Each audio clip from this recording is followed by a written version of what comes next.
কিশোরগঞ্জের সঞ্চালন লাইন থেকে অনবরত গ্যাস বের হচ্ছে। চুরি করতে গিয়ে এই দুর্ঘটনা বলছে এলাকাবাসী। চট্টগ্রামে বাড়ছে ডেঙ্গুর সংক্রমণ। উপজেলায় আক্রান্তের হার বেশি।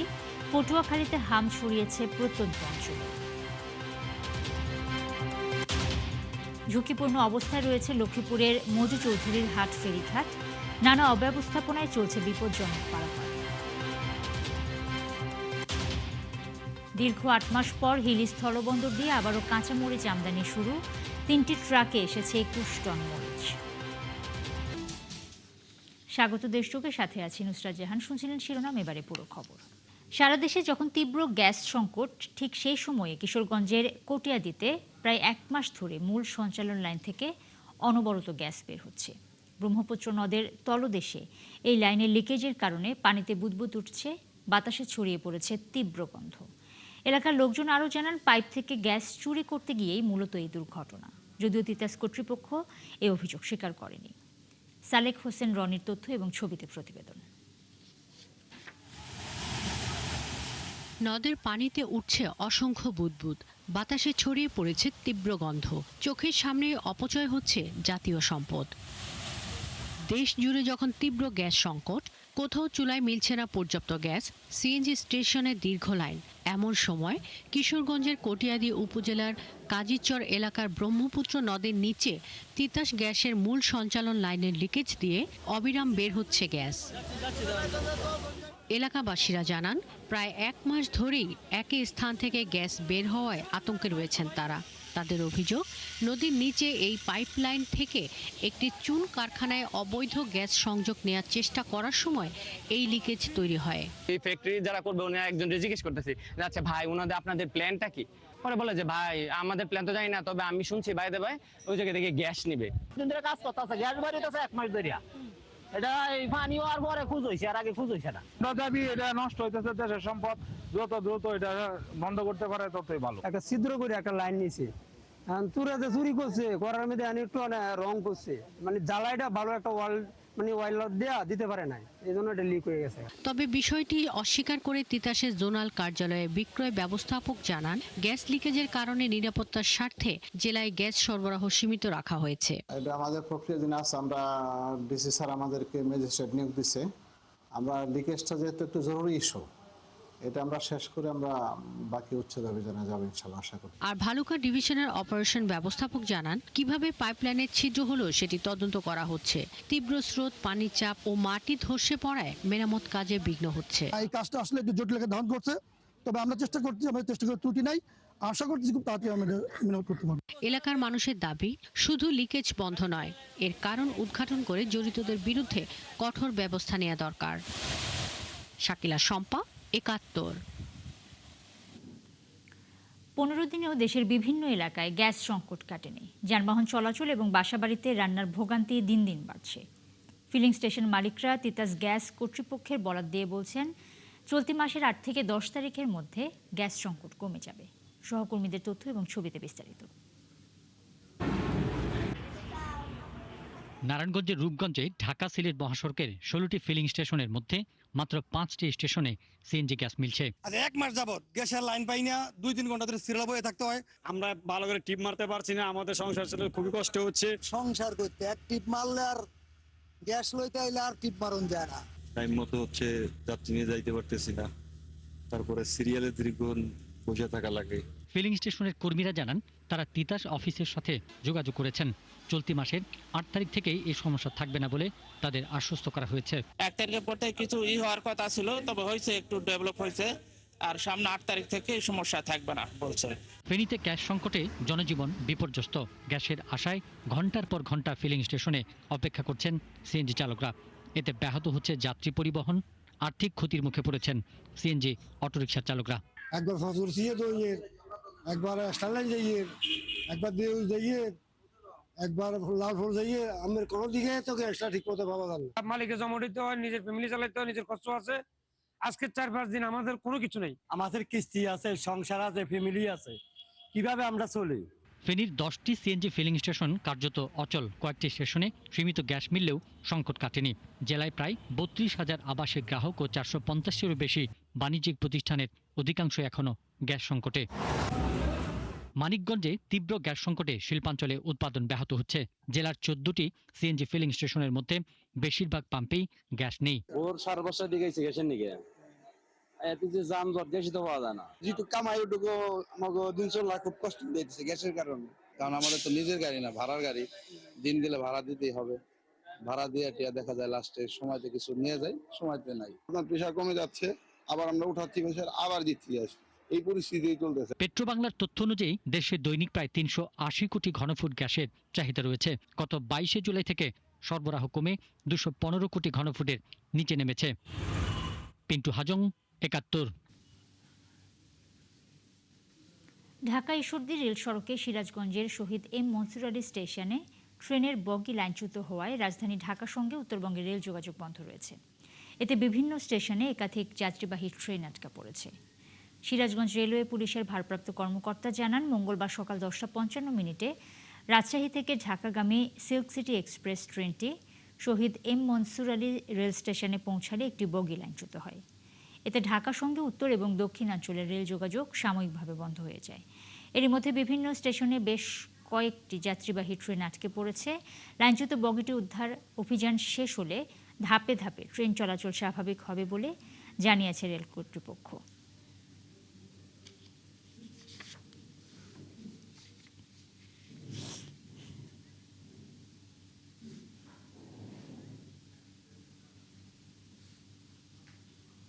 সিরাজগঞ্জ রেল স্টেশনের সবশেষ তথ্য জানাতে আমাদের সাথে যুক্ত হচ্ছেন সহকর্মী ইউসুফ দেওয়ান রাজু। রাজু, লাইনচ্যুত বগিটি সরিয়ে নেওয়ার বিষয়ে আসলে কি ধরনের উদ্যোগ এখন পর্যন্ত নেওয়া হয়েছে, সব মিলিয়ে সেখানকার পরিস্থিতি বিস্তারিত আমাদের জানান।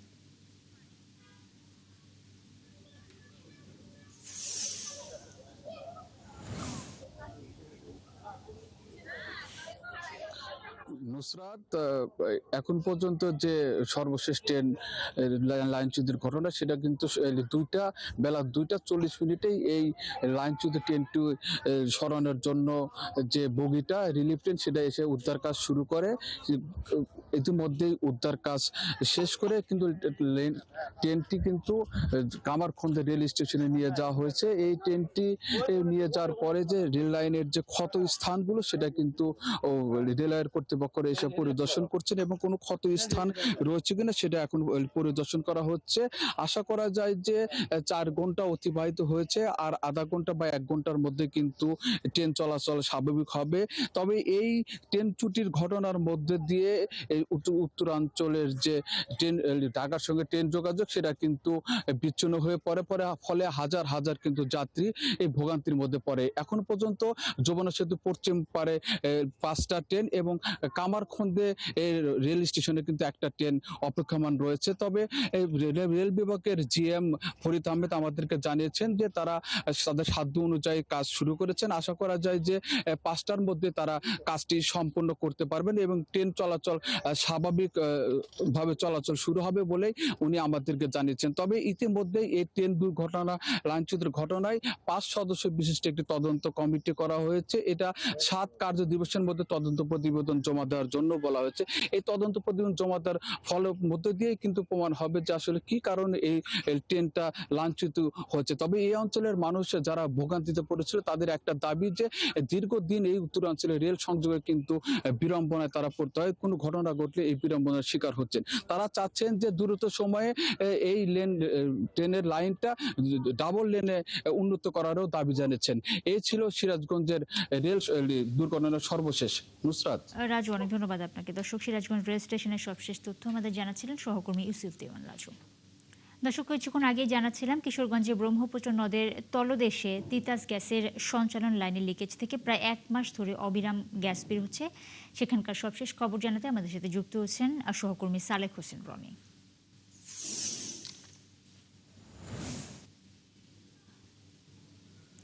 রনি, গ্যাস সংকটের যে পরিস্থিতি চলছে, তার মধ্যে টানা 1 মাস ধরে অবিরাম গ্যাস বের হয়ে যাচ্ছে। এ নিয়ে আসলে তিতাস কর্তৃপক্ষের কোনো বক্তব্য পেয়েছেন কিনা?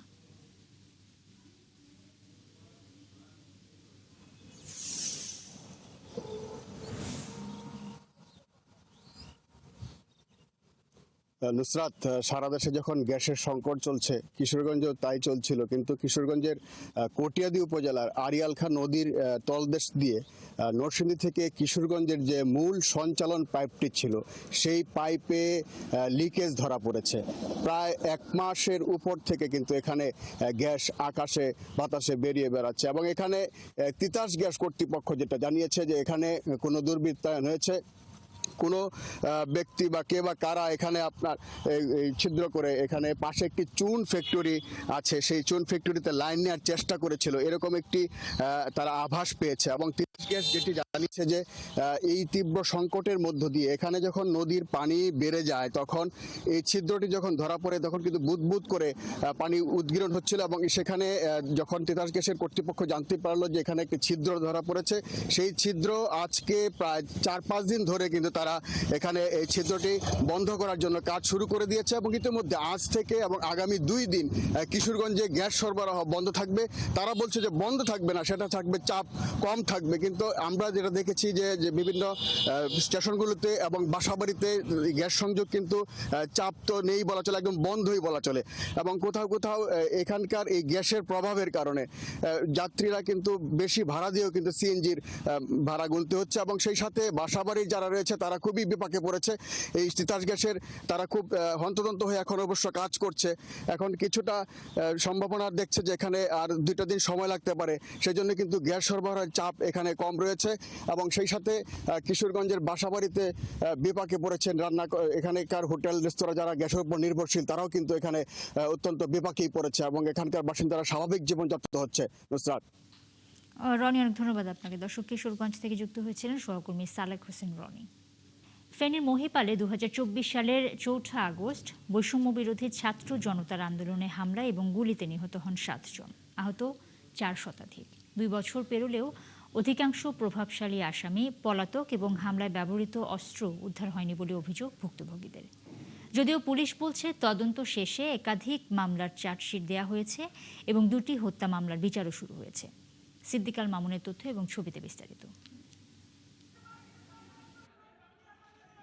2024 সালের জুলাইয়ে বৈষম্য বিরোধী ছাত্র আন্দোলন এক পর্যায়ে এক দফা আন্দোলনের রূপ নেয়। 4 আগস্ট দুপুরে ফেনী শহরের উপকণ্ঠ মহিপাল এলাকায় সংঘর্ষ হয়। ঘটনাস্থলে নিহত হন 7 জন, আহত হন 4 শতাধিক মানুষ। গুরুতর আহতদের মধ্যে প্রায় 50 জন স্থায়ীভাবে চলাচলের শক্তি হারায়। এসব ঘটনায় নিহত ও আহতদের পরিবার 7টি হত্যা ও 15টি হত্যার চেষ্টা সহ মোট 22টি মামলা দায়ের করে। মামলাগুলোতে ক্ষমতাচ্যুত প্রধানমন্ত্রী শেখ হাসিনা, কার্যক্রম নিষিদ্ধ আওয়ামী লীগের সাধারণ সম্পাদক ওবায়দুল কাদের, অবসরপ্রাপ্ত লেফটেন্যান্ট জেনারেল মাসুদউদ্দিন চৌধুরী সহ মোট আসামির সংখ্যা প্রায় 11,000। 2 বছর পেরিয়ে গেলেও অধিকাংশ প্রভাবশালী আসামি এখনও গ্রেপ্তারের বাইরে। এ পর্যন্ত প্রায় 500 জন গ্রেপ্তার হলেও অনেকে ইতোমধ্যে জামিনে মুক্ত। হামলায় ব্যবহৃত অবৈধ অস্ত্র এখন উদ্ধার হয়নি। এতে ন্যায় বিচার নিয়ে শঙ্কায় ভুক্তভোগীরা। একটা মশার কামড় খেলে কিরকম যন্ত্রণা হয়, আর আমার ছেলের 4টা গুলি বুলেট বুকের ভিতরে পড়ছে। আমাদের তো একটাই দাবি, আমাদের ছেলেদের যেন বিচারটা হয়। আন্দোলনে আহতদের অভিযোগ, প্রকাশ্যে অস্ত্র হাতে হামলার ভিডিও ফুটেজ থাকলেও অনেক চিহ্নিত হামলাকারী এখনো আইনের আওতার বাইরে। সামনের সারি আসামিদেরকে এখনো গ্রেপ্তার করা হয় নাই আমার মামলায়। পাশাপাশি যে অস্ত্রগুলো ব্যবহার হয়েছে আদৌ কোনো অস্ত্র উদ্ধার হয় নাই ফেনী থেকে। যারা আহত হয়েছে এবং যারা এই পথে শহীদ হয়েছে তাদের মূলত দাবি ছিল সঠিক ন্যায় বিচার। তারা সেই ন্যায় বিচারই পাচ্ছে না। বাদীপক্ষের আইনজীবী বলছেন, ন্যায় বিচার নিশ্চিত করতে তারা নিয়মিতই আইনি লড়াই চালিয়ে যাচ্ছেন। যদিও পুলিশ বলছে সব মামলার তদন্ত প্রায় শেষ হয়েছে। 11টি মামলার চার্জশিট আদালতে দাখিল হয়েছে।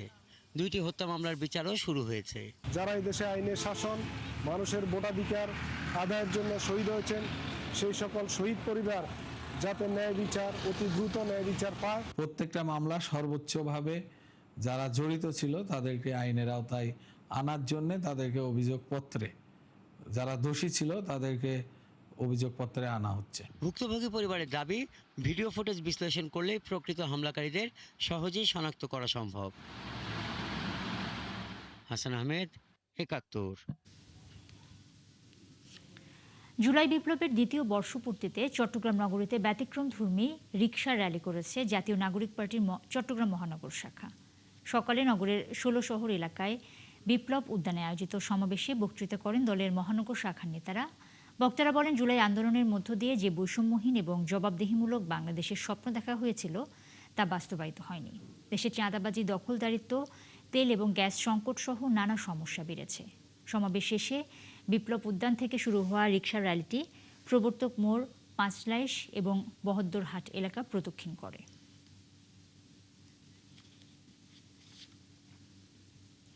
জুলাই গণ অভ্যুত্থানের দ্বিতীয় বর্ষপূর্তিতে চট্টগ্রাম বিশ্ববিদ্যালয়ে শুরু হয়েছে 2 দিনের জাগ্রত জুলাই কালচারাল ফেস্ট। গণ অভ্যুত্থানের ইতিহাস, আত্মত্যাগ এবং জন আকাঙ্ক্ষা শিল্প সংস্কৃতির মাধ্যমে তুলে ধরতে এই ফেস্টের আয়োজন করেছে চট্টগ্রাম বিশ্ববিদ্যালয় ছাত্র সংসদ। সকাল 10টায় বিশ্ববিদ্যালয়ের শহীদ আব্দুর রব হল মাঠে 2 দিনের এই আয়োজনের উদ্বোধন করেন বিশ্ববিদ্যালয়ের উপাচার্য ডক্টর মোহাম্মদ আল ফোরকান। এই উপলক্ষে বিকেল 5:30টায় রয়েছে ডকুমেন্টারি প্রদর্শনী এবং সন্ধ্যা 7:30টায় সাংস্কৃতিক অনুষ্ঠান। পাশাপাশি সকাল 9টা থেকে রাত 9টা পর্যন্ত চলবে আলোকচিত্র প্রদর্শনী। উৎসবে থাকছে গণ অভ্যুত্থান ভিত্তিক প্রামাণ্যচিত্র, আলোকচিত্র প্রদর্শনী, গ্রাফিতি ওয়াল এবং বইয়ের স্টল। পাশাপাশি থাকছে প্রতীকী আয়নাঘর, জুলাই গেট এবং ফাঁসির মঞ্চ। এছাড়াও শহীদদের জীবন এবং সংগ্রাম নিয়ে থাকছে বিশেষ পরিচিতি কর্নার।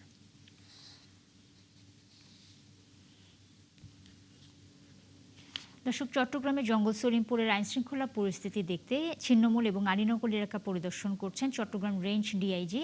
আমরা এখন সেখানে আছেন আমাদের সহকর্মী প্রণবেশ চক্রবর্তী, তার কাছে চলে যাব।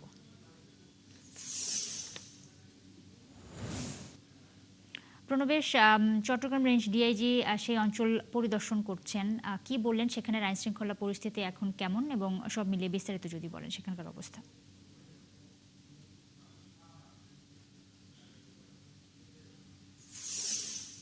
জঙ্গল সলিমপুর, যেটা একসময় সন্ত্রাসের একটি অভয়ারণ্য বলে পরিচিত ছিল, আমরা দেখতে পাচ্ছি এখানে চট্টগ্রাম রেঞ্জের ডিআইজি এবং পুলিশ সুপার তারা এখানে পরিদর্শন করছেন।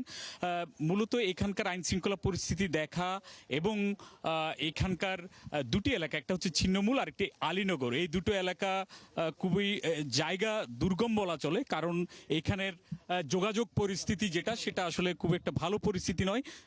এটি দেখার জন্য এখানে আমরা দেখতে পাচ্ছি যে রেঞ্জ ডিআইজি এখানে এসেছেন, আমরা তার কাছে সরাসরি চলে যাব। নিয়ন্ত্রণে আসার জন্য তো আমাদের এখানে ইনফ্রাস্ট্রাকচারাল যে অসুবিধাটা, এটা একটা বড় সমস্যা। এখন রাস্তার কাজ চলছে, রাস্তার কাজটা যখন শেষ হয়ে যাবে তখন আমাদের এই যে পূর্ণদমে আমাদের যে টহল পার্টিগুলো আছে সেগুলো কাজকর্ম শুরু করতে পারবে এবং এইখানে পুলিশের আধিপত্যটা প্রতিষ্ঠিত হবে। তারপরে আমরা পর্যায়ক্রমে এগুলো এই সন্ত্রাসী যারা আছে এদেরকে নির্মূলে আমরা হাত দেব। আনুমানিক কত সময় লাগতে পারে? এইটা ধরেন, এটা তো সরকার চেষ্টা করছে এটা যত দ্রুততম সময়ে করা যায়। এখন ঠিক কয়দিন লাগবে এটা এই মুহূর্তে আমি বলতে পারছি না, তবে আমরা আশা করছি যে এটা আমরা মানে আগামী 4 থেকে 5 মাসের মধ্যে এটা সম্পূর্ণ নিয়ন্ত্রণ আমরা নিতে পারবো। আপনারা একটা মাস্টার প্ল্যানের কথা বলছিলেন, সেই মাস্টার প্ল্যান সম্পর্কে যদি একটু বলেন, আর এখানকার এলাকাবাসীর সাথে আপনারা সংযোগ তৈরি করছেন, তো এলাকাবাসীর থেকে আপনারা কি পারসেপশন, কি ফিডব্যাক পাচ্ছেন? আচ্ছা, মাস্টার প্ল্যান এর অর্থ হচ্ছে আমাদের এখানে ইনফ্রাস্ট্রাকচারাল ডেভেলপমেন্ট, আমাদের এখানে ফোর্সের থাকার ব্যবস্থা, ক্যাম্প, তারপর হচ্ছে এখানে একটা পুলিশ একাডেমি হওয়ার কথা। এরপরে হচ্ছে যে এখানকার মানে সন্ত্রাসী যে কার্যক্রম সেগুলোকে নিয়ন্ত্রণ এবং নির্মূল করার জন্য আমাদের কর্মকৌশল নির্ধারণ করা। আর আমরা এখানে একটু পরেই এখানে ছিন্নমূল যারা আছে তাদের সাথে আমরা একটু বসবো, মূলত তাদের সমস্যা যেগুলো সেগুলো আমরা একটু শোনার চেষ্টা করি, ল অ্যান্ড অর্ডার পরিস্থিতি কি, তাদের এক্সপেকটেশন কি, সেই অনুযায়ী আমরা আমাদের কার্যক্রমটাকে সাজাবো। এই জন্যই তাদের সাথে আমাদের বসার কথা রয়েছে। যারা এখানে বিভিন্ন আউটপোস্টে হামলা করেছিল তাদের গ্রেপ্তার এবং কি পরিমাণ তাদেরকে ধরা হয়েছে এই পর্যন্ত, সামনে আপনাদের অভিযান কিংবা অন্যান্য বিষয়গুলো? আচ্ছা, কি পরিমাণ ধরা হয়েছে এই তথ্যটা আমাদের ডিসি মাসুদ জানাবে। আর সামনের দিকে আমাদের যেটা করা হবে এটা একদম পরিষ্কার বক্তব্য, আমি আগেও বলেছি, সেটা হচ্ছে রাষ্ট্রের বিরুদ্ধে যারা অবস্থান নেবে সেই ধরনের সকল অপশক্তিকে আমরা শক্ত হাতে দমন করব। ধন্যবাদ।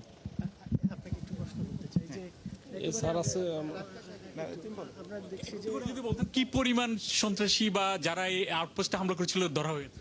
আমাদের এই আলীনগরে যে যৌথ ক্যাম্পটা ছিল, এই যৌথ ক্যাম্প এবং পাশে আমাদের নির্মাণাধীন পুলিশের একটা ক্যাম্প ছিল, যে দুইটা ক্যাম্পে ওই সময়ে হামলা করে বেশ কিছু ক্ষতিগ্রস্ত করা হয়েছিল। ওই ঘটনায় নিয়মিত মামলা হয়েছে এবং এই ঘটনায় প্রায় 50-এর অধিক কিন্তু আমরা ধরেছি। যদিও আপনারা যেটা বলার চেষ্টা করতেছেন যে এটার যে মূল হোতা বা যে একটা বাহিনীর, এখানে একটা বাহিনী আছে, তো ওইটার ব্যাপারে এখনো ওই পর্যন্ত আমরা পৌঁছতে পারি নাই। তবে সেটাও ওই যে স্যার যেটা বললে, এটা আমরা আস্তে আস্তে আমাদের কর্ম কৌশল নির্ধারণ করে আমরা কাজ করতেছি। আরেকটা বিষয় হচ্ছে স্থানীয় শুনছিলেন এখানে পুলিশের ডিআইজি আব্দুল কুদ্দুস চৌধুরী, তিনি এখানে পরিদর্শন করছেন। পাশাপাশি এখানকার চট্টগ্রাম জেলার যিনি এসপি রয়েছেন তিনিও এখানে রয়েছেন। তো সার্বিক পরিস্থিতি তারা এখানে ব্রিফ করছিলেন। একটু পরে এখানকার যারা স্থানীয় রয়েছেন তাদের সাথে কথা বলবে পুলিশের কর্তৃপক্ষ, তারা তাদের থেকে ফিডব্যাক নেওয়ার চেষ্টা করবেন এবং পরবর্তীতে আমরা সেটিরও সর্বশেষ আমরা জানিয়ে দিতে পারবো। তো এটি ছিল জঙ্গল সলিমপুর। আপনাকে দর্শক, চট্টগ্রামের জঙ্গল সলিমপুরের আইন শৃঙ্খলা পরিস্থিতির বিস্তারিত জানাচ্ছিলেন সহকর্মী প্রণবেশ চক্রবর্তী। চট্টগ্রামে বাড়ছে ডেঙ্গু সংক্রমণ। এবছর মহানগরীর তুলনায় উপজেলাগুলোতে আক্রান্তের সংখ্যা দ্রুত বাড়ছে। বেশি আক্রান্ত পাওয়া গেছে সীতাকুণ্ড এবং কর্ণফুলী উপজেলায়। চিকিৎসকের মতে সচেতনতার অভাব, এডিস মশার বিস্তার এবং মশক নিয়ন্ত্রণ কার্যক্রমের ঘাটতিতেই সংক্রমণ বাড়ছে। পরিস্থিতি মোকাবেলায় সমন্বিত উদ্যোগের উপর জোর দিচ্ছেন সংশ্লিষ্টরা। বাবুন পালের ক্যামেরায় আরও জানাচ্ছেন রাজীব বড়ুয়া।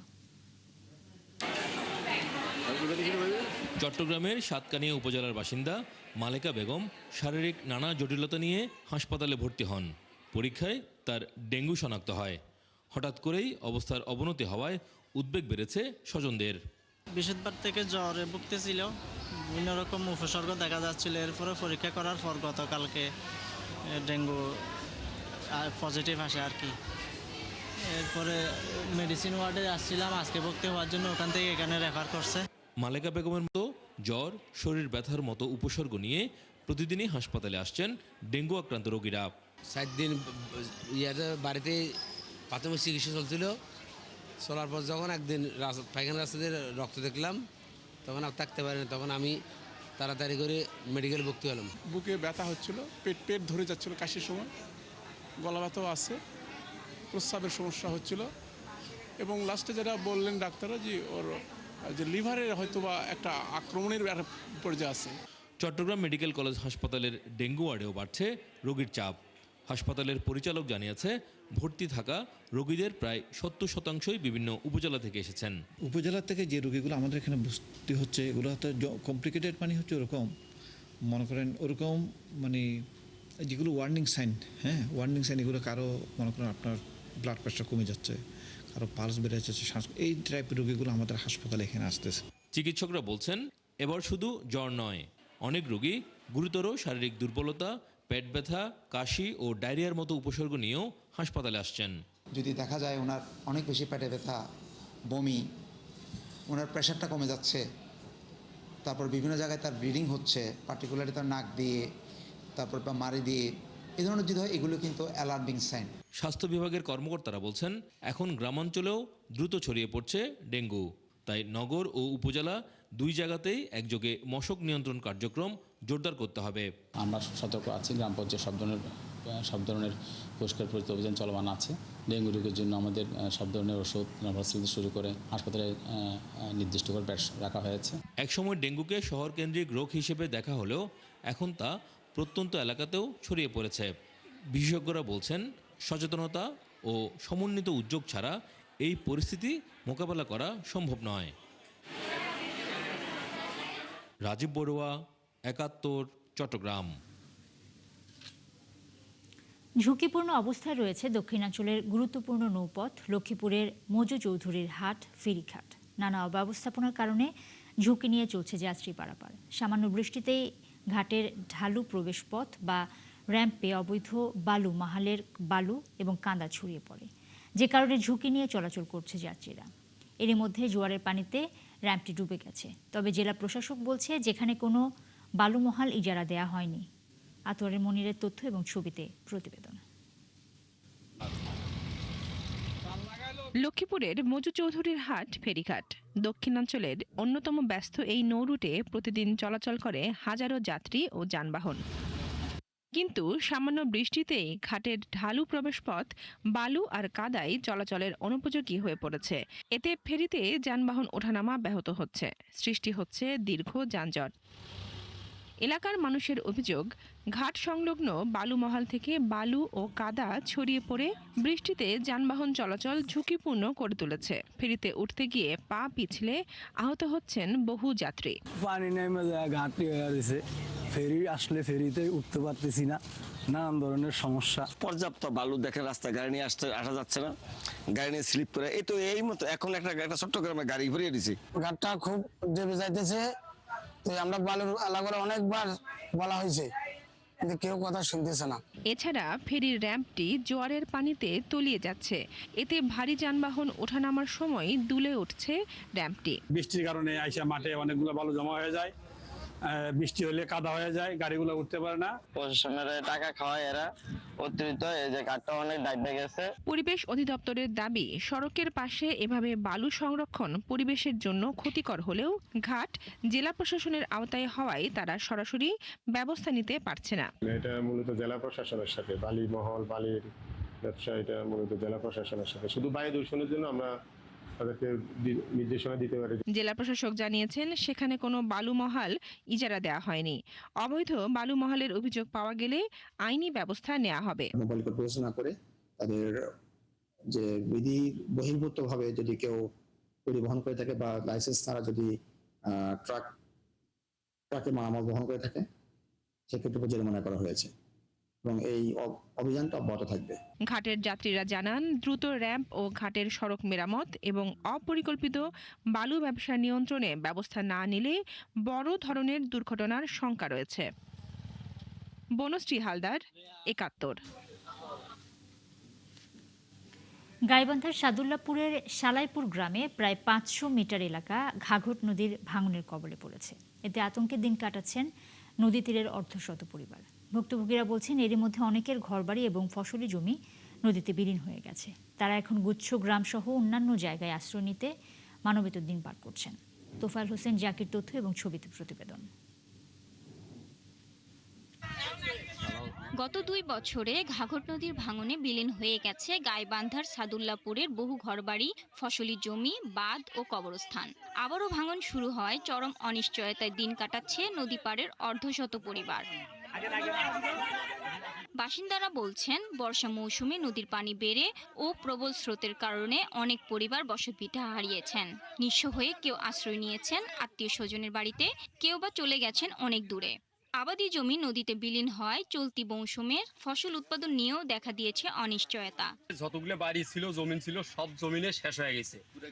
এখন যে পর্যায়ে আছি আমরা, সমস্ত গ্রামের ভাঙনের অবস্থা পড়ে গেছি। জমা জমি কিচ্ছু নাই, এখন আমি উচ্চ গ্রামে পড়ে আছি। এই জায়গাতে 3টে কবর আছিল, কবর 3টাও চলে গেছে। আমার শ্বশুর, শাশুড়ি, আমার একজন ছেলে। গতবার থেকে এখানে ভাঙিয়ে যেতে যেতে আমার একদম পাকঘর, গোয়াল ঘর, থাকা ঘর সবকিছু ভাঙনের মুখে। এখন আর আমাদের এদিকের এই ৮-১০টা ফ্যামিলি থাকার কোনো জায়গা জমি নেই। নদী তীরের বাসিন্দাদের অভিযোগ, ভাঙন রোধে দীর্ঘদিন ধরে স্থায়ী ব্যবস্থা নেওয়ার দাবি জানানো হলেও কোনো উদ্যোগ নেয়নি সংশ্লিষ্ট কর্তৃপক্ষ। 2বার বাঁধা হয়েছে, তারপর বাঁধার পরে আবার ভাঙি গেছে, আবার ফির বাঁধ ভাঙছি। খালি দেখে আর লোক পাঠায়, আর এখান থেকে আসে ঘুরে ঘুরে লোক চলে যায়। এখানে বাঁধার ব্যবস্থা করে যাই, আমার থাকার আশ্রয় কোনো জনে নাই, আমার এই পর্যন্ত থাকার আর কোনো জায়গা নাই। এ বিষয়ে পানি উন্নয়ন বোর্ড জানিয়েছে, খুব শিগগিরই ভাঙন কবলিত এলাকায় খোঁজ নিয়ে ভাঙন রোধে ব্যবস্থা নেওয়া হবে। পানি উন্নয়ন বোর্ডে এক্সিএন মহোদয়ের সাথে নিজে ব্যক্তিগতভাবে আমি 2 দিন গেছি ওখানে। তিনি খালি বলতেছেন, আমাকে বিভিন্ন সময় আমি আশ্বাস দিয়েছেন। আমার যথাযথ কর্তৃপক্ষ উপজেলা নির্বাহী অফিসার মহোদয়কে জিনিসটা অবগত করেছি, কিন্তু তারপরে বন্যার সময় অনেক লোকের ক্ষয়ক্ষতি হয়েছে। সে ধরনের কোনো সরকারিভাবে আমরা কোনো সাহায্য ওখানে এখন পাইনি। ঘাঘট নদীর অব্যাহত ভাঙনে বর্তমানে খুবই ঝুঁকিতে রয়েছে 10টি পরিবার। জরুরি ভিত্তিতে নদীর তীরের প্রতিরক্ষা বাঁধ এবং ক্ষতিগ্রস্ত পরিবারগুলোর পুনর্বাসনের দাবি জানিয়েছেন স্থানীয়রা। শাকিলা সিথি, ৭১। বরগুনা জেলা পরিষদের ডাকবাংলো থেকে মা এবং 2 মেয়ের মৃতদেহ উদ্ধারের ঘটনায় 2 মাসেও মৃত্যুর রহস্য উদ্ঘাটন করতে পারেনি পুলিশ।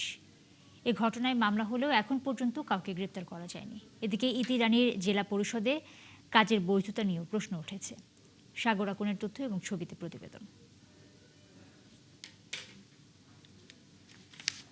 সকালে বরগুনা জেলা পরিষদের ডাকবাংলোয় আয়ের কাজ করতে যায় কালীবাড়ি এলাকার ইতি রানী। সাথে নিয়ে যায় তার 2 মেয়ে আরাধা বিশ্বাস ও অনুরাধা বিশ্বাসকে। সিসি ক্যামেরার ফুটেজে দেখা যায় বড় মেয়েকে এক রুমে রেখে ছোট মেয়েকে সাথে নিয়ে আরেক রুমের ভিতরে ঢুকে দরজা বন্ধ করে দেয় ইতি রানী। এরপর দুপুর 3:30টার পরে খবর পেয়ে পুলিশ এসে তাদের মরদেহ উদ্ধার করে। স্বজনরা জানায় মরদেহ উদ্ধারের 2 মাস আগে ডাকবাংলায় আয়ার কাজ শুরু করেন ইতি রানী। লিটন দেখছে, ও লিটন ফোন দিছে, পর ও লিটন কাঁপতেছে, কাঁপতে কাঁপতে কাঁপতে কাঁপতে হাত পা কাঁপে। ইতি রানীর কথাই বুঝতে পারে না, বা কি বলবে এই কাপড়ের চোটে বলতেই পারে না। ডাকবাংলোর কেয়ারটেকার বলছেন ইতি রানীকে তিনি চিনতেন না। 2 মাস আগে জেলা পরিষদ থেকে আয়ের কাজের জন্য পাঠানো হয় ইতি রানীকে। অফিস করে বলছে আমি একা পারি না, তাই অফিস কি করে দিচ্ছে। আপনি জানতেন যে কাকে দিবে? না, আমার প্রয়োজন কাজের। তবে ডাকবাংলার তত্ত্বাবধায়ক বলছেন ভিন্ন কথা। ইতি রানীকে জেলা পরিষদ থেকে নিয়োগ করা হয়নি। এমনকি জেলা পরিষদ কর্তৃপক্ষ ইতি রানীর বিষয়ে কিছুই জানতেন না। ওখানে উনি কাজ করে তাও আমি জানি না, কারণ আমরা তো নিয়মিত ডাকবাংলায় যাই না। বিশেষ কোনো প্রয়োজন হলে তখন যাওয়া হয় 2 মাস 3 মাস বা যখন প্রয়োজন হয়। এরপর কেয়ারটেকার লিটনের দেয়া বক্তব্যের কথা তত্ত্বাবধায়ক নুরুল ইসলামকে জানালে তিনি ক্ষিপ্ত হয়ে ফোন করেন কেয়ারটেকার লিটনকে। এরপর দুজনেই তর্কে জড়ান। কাজ করে জানেন না আপনি? কাজ করে আমি জানলাম কেন? আমার কাছে কোনোদিন বলছো বা আমি তোমার নিতে কইছি? সিএ সাহেব জানে, হ্যাঁ জানে, হে জানলে, কিন্তু আমি তো জানি না। আমার কাছে তো তুমি কোনোদিন বলো নাই। ইতি রানীকে নিয়ে জেলা পরিষদের যখন এমন টানা পড়েন, তখন বিচার পাওয়া নিয়ে হতাশায় ভুগছেন তার স্বজনরা। কে নিল, কে এই চাকরি দিল, এই লোক কাটা খুঁজছেন। এরা কি 2 মেয়ে দেখে না? এই লোকটাই না আছে, ভোটার আসে, এরা কেউ কি জানে না? ইতিরিনির বেতন তো দিল লিটন, এখন হে বলে আমি চিনি না। আমরা এটা সত্য বিচার চাই যে কিভাবে মরলো। এদিকে পুলিশ সুপার বলছেন ময়নাতদন্তের প্রতিবেদন পাবার পরে হত্যা অথবা আত্মহত্যা যেটাই হোক, অপরাধীকে আইনের আওতায় আনা হবে। যেহেতু 3টি মরদেহ আমরা উদ্ধার করেছি, এখানে যদি বিন্দু পরিমাণ কোনো ক্লু পাই, কোনো সন্দেহ থাকে, কোনো রকমের হত্যার কোনো আলামত পাই, তাহলে আমরা ডেফিনেটলি সেই আঙ্গিকেই কাজ করব। ঘটনার পর পার হয়েছে 2 মাস, কিন্তু এটি হত্যা নাকি আত্মহত্যা সেই রহস্য এখনো উদ্ঘাটন করতে পারেনি পুলিশ। আল ইমরান, 71।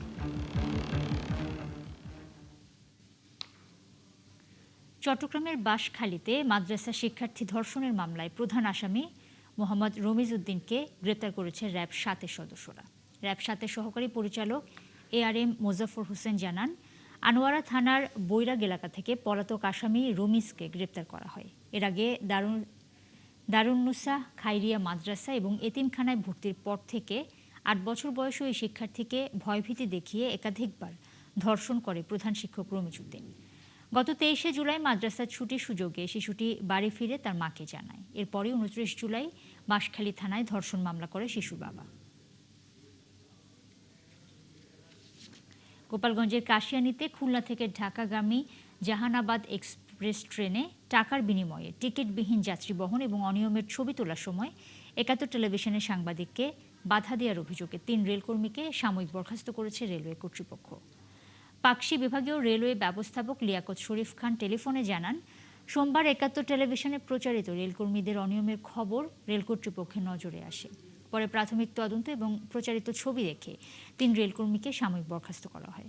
বরখাস্ত হওয়া রেলকর্মীরা হচ্ছেন খালাসি মোল্লা পাপিদুর রহমান, খুলনা হেডকোয়ার্টারের গার্ড হুমায়ুন কবির এবং আতিকুর রহমান। কাশিয়ানীতে রেল স্টেশনের যাত্রীরা কর্তৃপক্ষের এমন সিদ্ধান্তে স্বাগত জানিয়েছেন।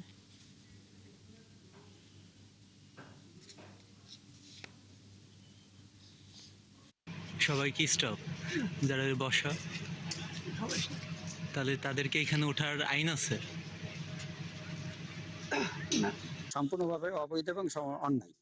এটা সুষ্ঠু বিচার হওয়া দরকার। আসলে এভাবে টিকিট ছাড়া যাত্রীরা উঠে সরকারের লস হচ্ছে, আর যারা যেসব যাত্রীগণ টিকিট কাটতেছে এরা তো ধরেন আপনার সিট পাবে না। নারায়ণগঞ্জের রূপগঞ্জে ডিবি পুলিশ পরিচয়ে রিসোর্টে ডাকাতির ঘটনায় 6 জনকে গ্রেপ্তার করেছে পুলিশ। উদ্ধার করা হয়েছে লুট হওয়া বিভিন্ন মালামাল। সোমবার রাতে পূর্বাচল 300 ফিট এলাকায় সড়ক এবং মিরপুর এলাকা থেকে তাদের গ্রেপ্তার করা হয়। রূপগঞ্জ থানার ওসি জানায়, গেল রবিবার 15 থেকে 16 জন গোয়েন্দা পুলিশ পরিচয়ে অরণ্য আবাস নামের একটি রিসোর্টে যায়। এ সময় তারা লোকজনদের জিম্মি করে নগদ 1.5 লাখ টাকা, 12টি মোবাইল সেট সহ বিভিন্ন মালামাল লুট করে পালানোর সময় 2 জনকে পুলিশ গ্রেপ্তার করে। পরে তাদের দেয়া তথ্যে সোমবার রাতে আরও 4 জনকে গ্রেপ্তার করা হয়। লুট হওয়া 6টি মোবাইল সেট উদ্ধার করা হয়েছে। কাঁচামরিচ আমদানির বিষয়ে বিস্তারিত জানাতে হিলি থেকে আমাদের সাথে যুক্ত হচ্ছেন সহকর্মী সামিউল ইসলাম আরিফ। সামিউল, আমদানির বিষয়ে বন্দর কর্তৃপক্ষ কি বলছে? এখন পর্যন্ত কতটি ট্রাকে মরিচ আমদানি করা হয়েছে, বিস্তারিত যদি বলেন।